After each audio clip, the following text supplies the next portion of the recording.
বিপুল পরিমাণ টাকা, ডলার, সোনাসহ গণপূর্তের নির্বাহী প্রকৌশলী আটক।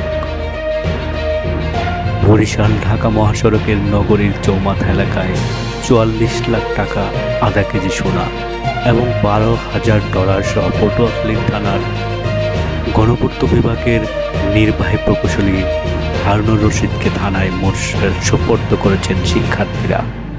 বৃহস্পতিবার বিকাল ৪টায় প্রাইভেট কার সহ আটকের পর রাত ৮টায় তাকে থানায় নেওয়া হয়।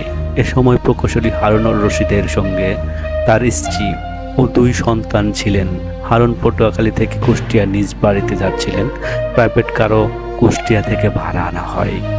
ঘটনার সময় উপস্থিত শিক্ষার্থী মহিবুল্লাহ ও সুমন্ত জানিয়েছেন, বিভিন্ন মাধ্যমে তারা জানতে পেরেছেন সরকারি কর্মকর্তারা থেকে শুরু করে রাজনৈতিক ব্যক্তিরা বিপুল পরিমাণ টাকা নিয়ে পালাচ্ছেন। এ ধরনের খবর থেকে সন্দেহজনক গাড়ি দেখলেই তল্লাশি চালানো হচ্ছে। তল্লাশি চালাতে গিয়ে ওই গাড়ির পেছনের ডেকের মধ্যে টাকা ও সোনার সন্ধান পান শিক্ষার্থীরা। বিষয়টি সেনাবাহিনীকে অবহিত করা হলে তারা ঘটনাস্থলে উপস্থিত হয়ে নিরাপত্তা জোরদার করে এরপর সেনাবাহিনীর পাহারায় গাড়িটিকে নিয়ে যাওয়া হয় কোতোয়ালি মডেল থানায়। সেখানে ভারপ্রাপ্ত কর্মকর্তার ওসি কক্ষে বসে প্রকৌশলীর গাড়ির সব তল্লাশি করে টাকা ও ডলার গণনা এবং সোনা ওজন করে তা জব্দ করা হয়।